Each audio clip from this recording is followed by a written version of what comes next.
Pernah kebayang nggak kalau satu kata sapaan yang kita pakai tiap hari itu bisa jadi pemicu perang di media sosial?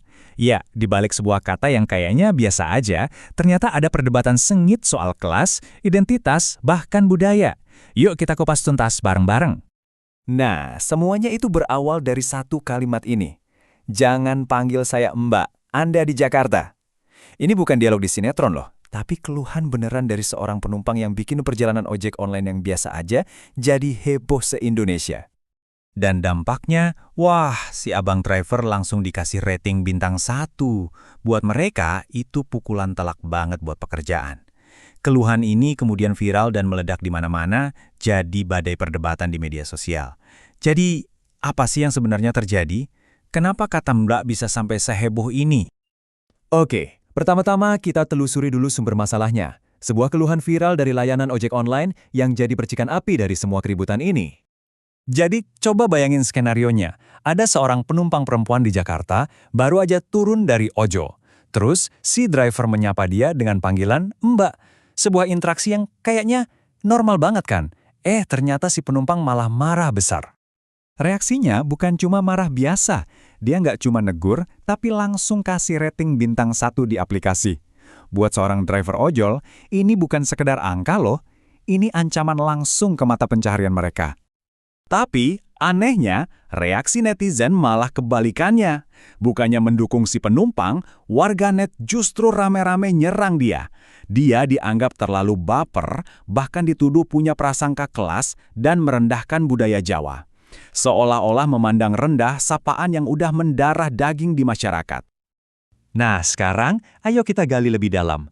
Apa sih yang bikin sebuah kata sapaan bisa memicu reaksi sekeras itu? Ini membawa kita ke akar masalahnya, yaitu stigma kelas dan identitas yang bagi sebagian orang melekat di kata Mbak. Dan inilah alasan utamanya yang akhirnya terungkap. Penumpang itu menolak dipanggil Mbak karena dia tak mau dianggap sebagai pembantu. Jadi di lingkungan pergaulannya, kata itu udah jadi identik dengan asisten rumah tangga. Dan ternyata ini bukan satu-satunya kasus. Ada cerita lain dari seorang direktur perusahaan keturunan Minang yang bilang, "Gue Padang, jangan manggil Mbak." Nah, ini menunjukkan kalau masalahnya bukan cuma soal kelas sosial, tapi udah merembet ke identitas etnis. Jadi bisa kita simpulkan ya, bagi sebagian orang di perkotaan, ada 2 stigma utama yang nempel di kata Mbak. Pertama, yaitu tadi, asosiasinya sama profesi ART. Dan yang kedua, anggapan kalau sapaan itu seolah-olah penanda etnis Jawa yang dipaksakan ke orang-orang non-Jawa. Tapi, emangnya kata ini selalu punya konotasi jelek ya? Nah, disinilah ceritanya jadi makin menarik. Yuk kita lihat sejarah mengejutkan dari kata Mbak ini, yang ternyata perjalanannya panjang banget. Pertanyaannya sederhana aja, emang kata Mbak dari dulu udah sekontroversial ini? Jawabannya mungkin bakal bikin Anda kaget. Coba deh lihat evolusinya yang luar biasa ini. Di tahun 1920-an, di sekolah pergerakan kemerdekaan kayak taman siswa, Mbak itu sapaan yang penuh hormat. Lanjut ke tahun 40-an, Mbak jadi panggilan yang setara, egaliter buat para pejuang wanita, sama levelnya kayak Bung buat laki-laki. Bahkan di tahun 80-an, sapaan ini masih prestisius banget. Tapi di akhir 90-an, mulai deh ada pergeseran makna, dan kata ini mulai dikaitkan sama pekerja rumah tangga. Bener-bener jatuh banget ya statusnya. Dan bukti paling nyatanya, kita semua tahu Putri Presiden Soeharto, Siti Haryanti Rukmana, yang sampai hari ini pun kita kenal dan kita sapa dengan hormat sebagai Mbak Tutut. Ini nunjukin betapa terhormatnya sapaan ini dulu. Nah, karena pergeseran stigma pada kata Mbak ini, muncullah semacam kekosongan sapaan di ruang publik kota-kota besar. Dan kekosongan ini nggak butuh waktu lama buat diisi sama kata lain. Disinilah kita masuk ke fenomena naiknya pamor sapaan K. Kalau kita bandingin, bedanya jauh banget. Di satu sisi, Mbak dianggap sebagian orang terlalu Jawa dan bisa bawa stigma kelas. Nah, di sisi lain, Kak ini dianggap lebih netral, nggak mandang suku, lebih egaliter, dan kedengeran modern. Makanya nggak heran kalau Kak sekarang jadi standar baru. Ya, hari ini kakak itu udah jadi sapaan paling aman dan paling universal. Mulai dari barista di coffee shop, kasir, sampai driver ojol, semuanya pakai kakak biar terdengar ramah.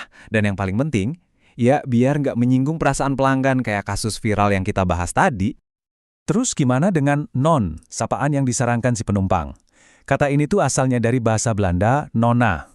Dulu di Jakarta, ini dipakai buat menyapa gadis muda dan seringnya sih dari keluarga kaya. Jadi ironis banget kan? Dia menolak Mbak karena stigma kelas, malah minta dipanggil Non yang juga punya penanda kelasnya sendiri.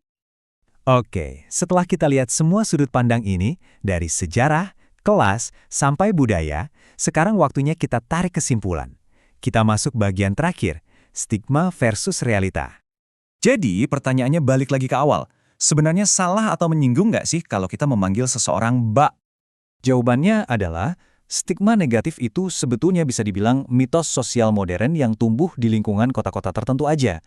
Pada dasarnya, kata Mbak itu sendiri nggak punya arti yang nggak sopan. Di daerah asalnya, dan bagi jutaan orang lain, kata ini masih jadi panggilan hormat yang sangat wajar tanpa ada konotasi rendahan sedikit pun.